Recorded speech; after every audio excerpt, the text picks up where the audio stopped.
One of my friends was talking about how their mom was cleaning their room and kept moving stuff around. And I said, what? My mom never cleaned my room. She just stood there and watched. She used to make me play this game called Bend Down, Pick It Up, where I had to bend down, pick something up, and then put it right away. It wasn't very fun. Okay, some of my games were not very fun at all. Cut me some slack. I didn't have Pinterest at the time.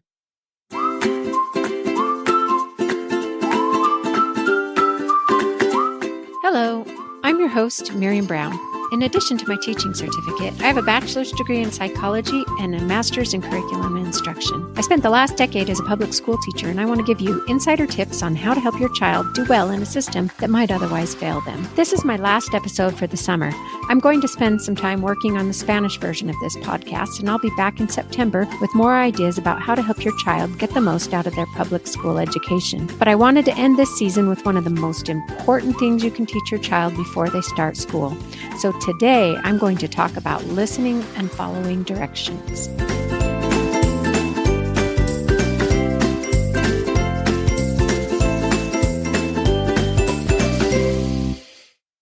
My goal as a mom was to teach my kids how to life. Learning how to listen and follow directions not only helps kids do better in school, it will help them later in the workplace and even in their relationships. First, let's talk about following directions and then talk more about listening with empathy. Some of my kids were good at following directions from the start, and others struggled for various reasons.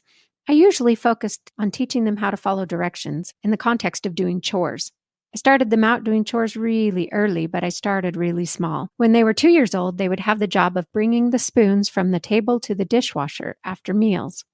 Then, when they got good at that, they could do the spoons and the forks. Then the spoons and the forks and the butter knives, and so on. They were usually clearing the table completely by the age of 5. They gain a sense of competence and importance from helping out, but it wasn't always easy. As you can tell from Evelyn's story about bend down and pick it up in the intro, it took a lot of time. I remember one chore, brushing their teeth, that I got so frustrated about. Jackson was 11, and I told him to go brush his teeth to get ready for bed, and he just didn't want to do it. After repeated reminders, I just flipped out. I said, "Jackson, how old are you?" "I'm 11. "How many days are there in a year?" 365. "So how many days have you been alive?" I made him get a piece of paper and do the math. 4,015. Then I said, "How many times a day do we brush our teeth?" "Twice. So how many times in your life have I told you to brush your teeth?" 8,030. "So how long until you learn to do it on your own? Will I have to ask you 10,000 more times? Will I have to follow you to college to make sure you brush your teeth?" That thought made him shudder. He did not want me to follow him to college. I had already followed him to elementary school to be his teacher, and that was bad enough. I never had to remind him to brush his teeth again. So, what is it that makes it so hard for kids to listen and follow directions? Let's explore all the things that are happening in a child's brain for them to listen and follow directions. In order to follow instructions, a child has to know enough words to understand what you ask them to do. If I ask a 2-year-old to clear the table, they might not know what clear is, and they might not understand what you want them to do to the table. But if you show them a spoon and say, "This is a spoon. Can you take this spoon and put it here in the dishwasher?" As you show them the action you want them to do, they are learning the words spoon and dishwasher, not to mention put and in. So make sure you are giving instructions that are clear and simple. One of the hardest parts about getting a child to listen to you is that if they're focused on doing something else, they might not even register your voice. One good suggestion is to use eye contact instead of repeating yourself.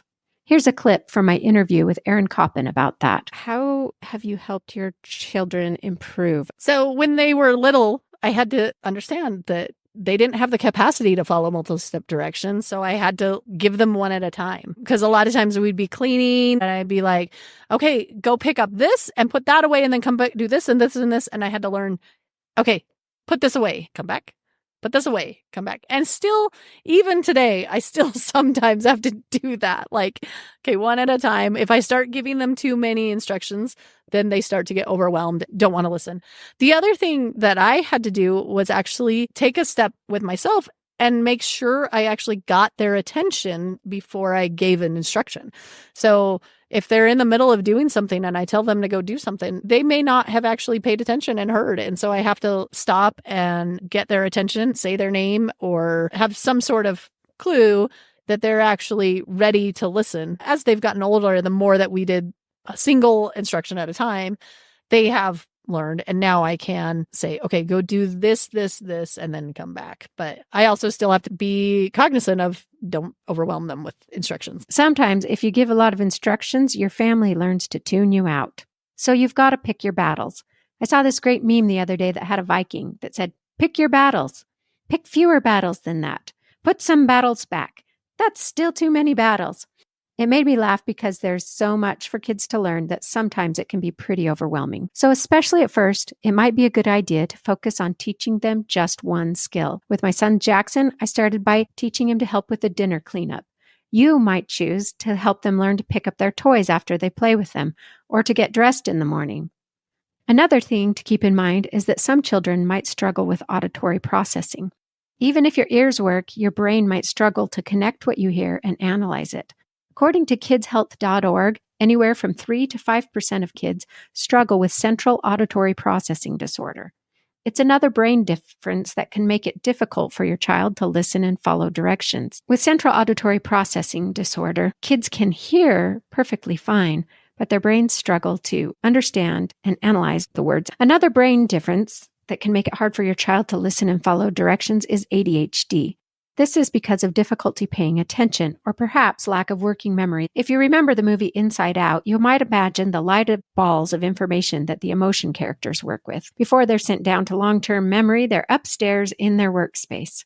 Working memory refers to how many pieces of information you can handle at once. All of us are limited by our working memory, but some more than others. Young children do not have as much space in their working memory as adults.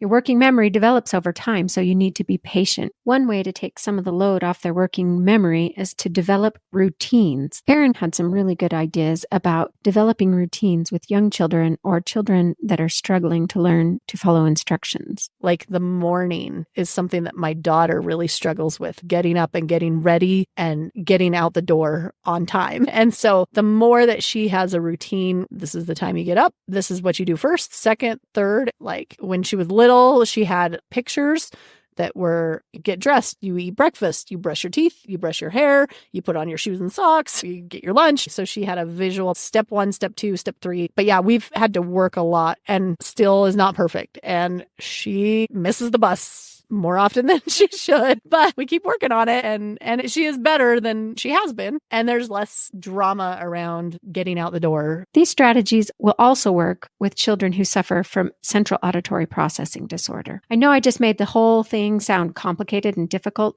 but I want you to get an understanding of why some kids may struggle with listening. They're not just trying to make you mad. And hopefully this will help you have a little bit more patience. But don't give up on giving instructions just because it's hard for your child. It is vital that your child get better and better at this skill, and working on it at home will help them at school and later in life. Here are a few games that you can play that make it fun to practice their ability to follow directions. Do you remember the old game Simon Says? This easy game involves choosing one person to be it or Simon. Simon gives instructions preceded by the words, Simon says, jump, for example. Then every once in a while, Simon will give an instruction without saying Simon says, and if the others do it, they're out. Another fun one is red light, green light. The person who is it stands far from the others and turns their back and says green light. Everyone moves toward the person until they turn around and say red light. Anyone who doesn't stop immediately has to go back to the beginning. This helps your child develop another important part of their brain involved in listening and following directions, their impulse control. Now, listening to instructions is only one aspect of listening. Another aspect is listening to understand other people's emotions, thoughts, and ideas. It's good to reflect with your child often about other people's feelings so that they start thinking about it. Talking about other people's feelings is one way to teach empathy, but the best way is to teach it by modeling it for your child. This is hard for me because it's not really in my nature.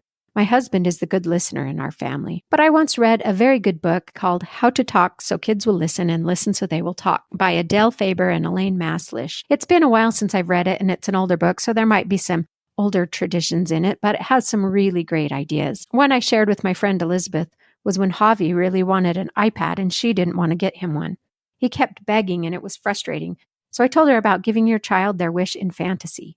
Instead of just saying, no, you don't need an iPad, you could say, if I had a magic wand, I would conjure up an iPad and a Spider-Man case to go on it. Then the kid might add something else they want you to conjure with your magic wand, and you happily talk about all the things that you could have if only magic were real. Yogi and I do a variation of this called If I Had All the Money in the World. It helps kids feel heard and validated.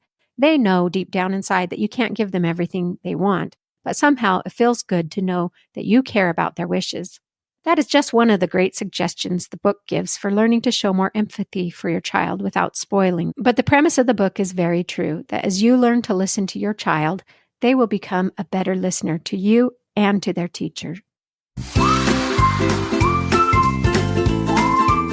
Anyway, I hope some of these ideas about helping your child to learn to become a good listener were helpful. Remember, teaching is a process, not an event. You should start early, start small, and keep working on it all throughout their childhood. It will be a skill they never thank you for, but it will serve them well throughout their life. So if you liked this episode, share it with a friend. And if you want to read the transcript or find references, you can find those on my new website, publicschoolsuccess.com. Public School Success is all one word. But for now, it's time to put down your phone and go hang out with your kid.